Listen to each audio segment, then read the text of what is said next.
Ya. Jadi ini peluangnya bagaimana nih? Saya kalau 60-40 ya, itu pun 60 nanti Indonesia. skornya tipis untuk Indonesia.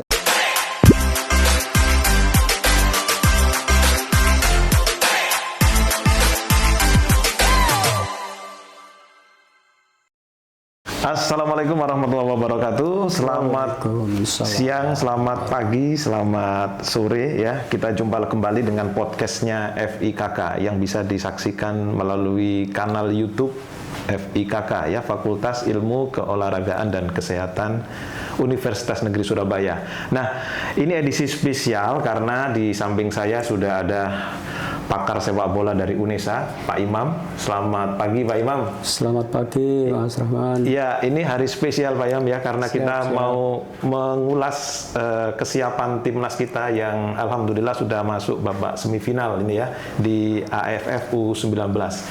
Nah, Pak Imam langsung saja ini, Pak Imam bisa memberi sedikit ulasan tentang peluang dan harapan timnas kita untuk semifinal menghadapi timnas Malaysia.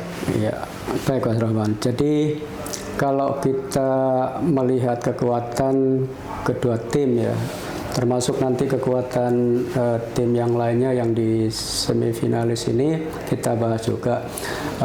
Terkhusus untuk timnas ya, timnas Indonesia ini kan punya historis di 2013 itu menjadi juara ya di Sidoarjo waktu itu dengan status tuan rumah. Nah, siklus ini apakah nanti akan berulang? Mudah-mudahan ini. Kita berharap karena juga ini. Di 2013 tuh waktu zamannya Evan Dimas itu Coach Indra Safri juga ya, sama. pelatihnya. Nah, ini juga Coach Indra Safri. Mudah-mudahan tua dari Coach Indra Safri ini membuahkan hasil maksimal nanti ya. Itu kalau dari sisi kekuatan dari kedua tim ya, karena kita nanti akan berhadapan dengan Malaysia setelah Malaysia berhasil draw dengan Thailand kemarin ya, betul. Ya. Jadi di semifinal kita harus berhadapan dengan Malaysia. Saya kira Malaysia bukan tim yang sembarangan karena statusnya juara bertahan di 2022. Oh iya, betul. Ya. Kemudian juga tekadnya Malaysia ini akan mengulang sukses di 2022 dengan pelatih yang dari Spanyol itu Joan Torres Garrido itu ya. Nah, ini harus diwaspadai juga gitu. Nah, potensi Indonesia untuk memenangkan pertandingan baik dari sisi tim maupun dari sisi non teknisnya, karena Indonesia diuntungkan bermain di hadapan pendukungnya. Ini akan menjadi pemain ke-12 bagi tim asuhan dari Coach Indra Safri ini. Ya. Ini yang ini harus dimanfaatkan benar. Kalau dari sisi teknis ya, saya menyaksikan langsung kemarin tuh ketika Indonesia berhadapan dengan Timor Leste, kemudian mengikuti pertandingan mulai dari babak awal. Sebenarnya timnas ini belum teruji benar ya, karena lawan-lawan yang dihadapi masih di bawah, itu ya. masih di bawahnya Indonesia ya, sehingga kemenangan muda itu dicapai oleh KDRL dan kawan-kawan ya. Kalau lihat dari kemarin memang dengan formasinya yang sekarang dipakai itu Coach Indra Safri cenderung ke 352 ya, meskipun banyak media mengulas itu 343, tapi ketika di lapangan saya melihat Coach Indra menempatkan dua strikernya di depan. Waktu lawan Timor Leste itu Muhammad Aqil dan Chen Revan itu ditempatkan di situ. Nah, menariknya nanti karena Malaysia ini menggunakan pola 4-3-3 ya. Nanti di sisi penyerangan dan pertahanan Indonesia akan terjadi head to head. Tiga pemain bertahan dan 3 pemain penyerang. Ini akan menjadi seru ya. Inilah nanti kualitas yang sangat ditunjukkan oleh kedua tim nanti. Siapa yang lebih unggul di situ gitu. Kemudian juga kalau kita melihat pertandingan Malaysia lawan Thailand kemarin ya, yang berakhir dengan 1-1, ya. Saya melihat Malaysia ini bermain dengan bola-bola pendek ya, karena memang pelatihnya dari Spanyol cenderung lebih menekankan pada ball possession. Kemudian mereka sangat agresif. Nah, ini yang perlu diwaspadai ya. Barisan belakang kita ya. Iya, mereka ketika misalnya mendapat bola dia begitu cepat ya untuk melakukan serangan ya. Tapi ketika dia kehilangan bola, dia tidak melakukan suatu pressing langsung kalau bola itu ada di daerah lawan, tapi mereka retreat ya ke belakang, ya. Dia menyusun pertahanan, makanya sangat kompak. Dari 3 pertandingan di babak penyisihan, dengan Brunei menang 11-0, dengan Singapura menang 5-0, kemudian ini kan menunjukkan bahwa defense-nya mereka sangat bagus. Terbukti tidak kebobolan, meskipun dengan itu kategorinya tim lemah, tapi faktanya memang tidak kebobolan, seperti itu. Tapi kemarin waktu lawan Thailand menangnya juga melalui penalti ya? Kemarin ke 1-1 kan dengan Thailand itu. Jadi Indonesia sepertinya kemarin waktu melawan Timor Leste kan ada kecerobohan juga. Jadi mestinya harus clean sheet, akhirnya kebobolan melalui penalti. Ini barisan belakang kita juga harus hati-hati nih. Saya melihat gini, ada memang kelemahan ya di sisi pertahanan. Lawan sekelas Timor Leste aja bisa kebobolan 2 gol ya. Kalau secara fisik, secara permainan sebenarnya kan sangat jauh. Iya, betul. Tapi mungkin mereka lengah ya karena melihat permainan dan postur tubuh mereka kecil-kecil sehingga mungkin ada sedikit meremehkan gitu.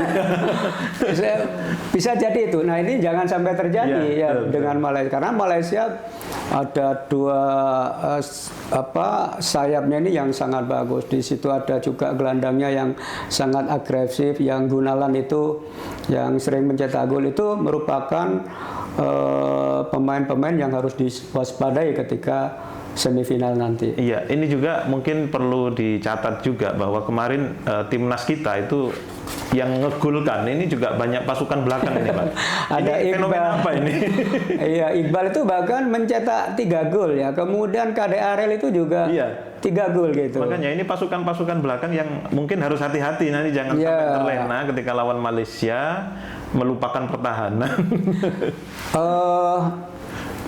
Mungkin kemarin itu strateginya karena kita lebih banyak menyerang, banyak menyerang, sehingga ketika ada bola-bola mati kemudian tendangan penjuru itu memang cenderung pemain belakang itu ke depan, karena dia mengharapkan bola-bola atas untuk melakukan heading, dan terbukti juga gol-gol Iqbal itu juga melalui heading juga. Itu kan karakteristik pemain belakang yang unggul dalam heading-heading. Ya, berarti ini nanti kalau melawan Malaysia besok itu apa ini strategi yang pas untuk menghadapi Malaysia? Yang penting perlu kesabaran ya, jangan termancing emosi yang ketika Malaysia bermain agresif. Itu kata kuncinya. Jangan, kalau ketika terpancing, maka ritme permainan nanti akan buyar gitu ya. Iya, akan tidak jalan dengan skenarionya pelatih gitu. Itu yang pertama. Kemudian yang kedua, kalau saya melihat 3 pertandingan di babak pendahuluan itu timnas banyak menggunakan bola-bola horizontal gitu. Jadi mainnya horizontal gitu. Jarang terupas. Karena yang lebih berbahaya kalau secara teori permainan itu bola-bola itu vertikal ya, bukan horizontal. Ya. Kalau horizontal itu lebih banyak kita menikmati ball possession, tapi itu belum membahayakan pertahanan lawan. Yang harapannya besok itu Coach Indra Safri bisa menekankan kepada pemainnya bermain dengan bola-bola horizontal. Iya. Ini berarti lebih banyak main bola bawah begitu ya? Iya. Bola pendek-pendek gitu aja. Kalau saya melihat kemarin tuh memang banyak bola-bola bawah yang ditampilkan karena karakteristik tipikal permainan Coach Indra Safri itu seperti itu, bola-bola bawah misalnya. Seperti itu. Kalau Malaysia nanti cenderung akan interceptnya Indonesia bagaimana nih? Menurut Bapak ini? Pasti ya, karena